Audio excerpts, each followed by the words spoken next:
ایک اعتراض مذہب پر یہ ہے کہ وہ مذہب عام جنرل کہ مذہب عصبیت پیدا کرتا ہے. کیا کرتا ہے؟ عصبیت کر دیتا ہے سارے مذاہب قریباً.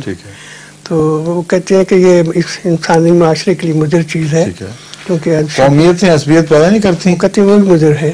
رنگ نہیں کرتے، جغرافیہ عصبیت نہیں پیدا کرتے، کلچر بھی کرتا ہے. ہاں تو پھر سب کچھ بٹا دیں. کہتے ہیں سب کو برا سمجھتے ہیں لوگ. نہیں برا سمجھتے ہیں مگر شدت کے ساتھ چمٹے ہوئے ہیں. ان میں ذمہ دار مذہب نہیں ہے، ان سب عصبیتوں میں. تو عصبیت انسان کی فطرت میں داخل ہے.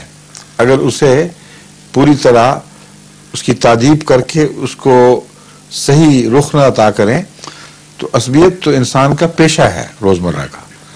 کسی مذہب کا محتاج نہیں ہے عصبیت کے لیے.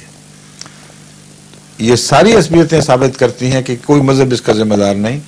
مذہب ہو یا نہ ہو انسان نے عصبیت دکھانی ہے.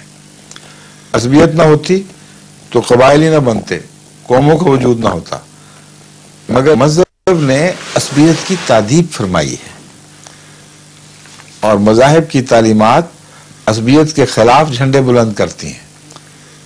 جب مذہب کی تعلیم کے اثر سے لوگ قومیں نکل کر اس عصبیت کے ماحول میں واپس چلی جاتی ہیں کہ مذہب کی اہمیت نہیں رہتی اور رسم و رواج اور دنیاوی چیزوں کی اہمیت ہو جاتی ہے، تو پھر مذہب کو عصبیت کا ذریعہ بنایا جاتا ہے، نہ اس سے پہلے نہیں. مذہب کا عصبیت کا ذریعہ بننا تاریخی انبیاء کے شروع سے ثابت نہیں، مذاہب کی تاریخ کی بگڑی ہوئی حالت کے ساتھ اس کا تعلق ہے. بس وہاں ذمہ دار وہی انسانی سرشت ہے جو ہر دوسری جگہ دکھائی دے رہی ہے اور اس کے خلاف احتجاج کے باوجود انسان لازماً عصبیت میں مبتلا رہتا ہے. یورپ کی پالیٹکس ہو یا مشرق کی پالیٹکس ہو، افریقہ کی ہو یا امریکہ کی، ہر جگہ عصبیت ہے. کہاں نہیں ہے؟ کس مذہب نے ان کو وہ تعلیم سکھائی تھی؟ تو جب سوال اٹھتے ہیں تو ان کا پہلے تجزیہ کرنا چاہیے.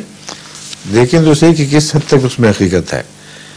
ایک اسلام ہے مثلا جس میں آج دیکھیں کتنی عصبیت داخل کر دی گئی ہے اور ٹیررزم کے اسلام کے نام پر ٹیررزم شروع ہو گیا.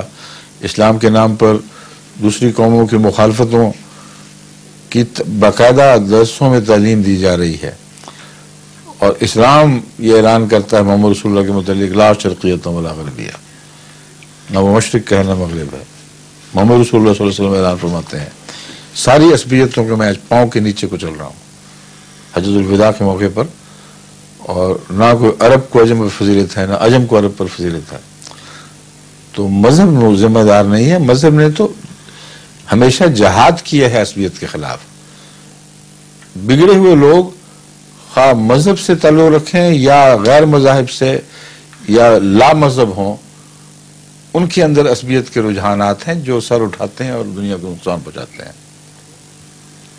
میری وقت ہو گیا ہے؟ اچھا.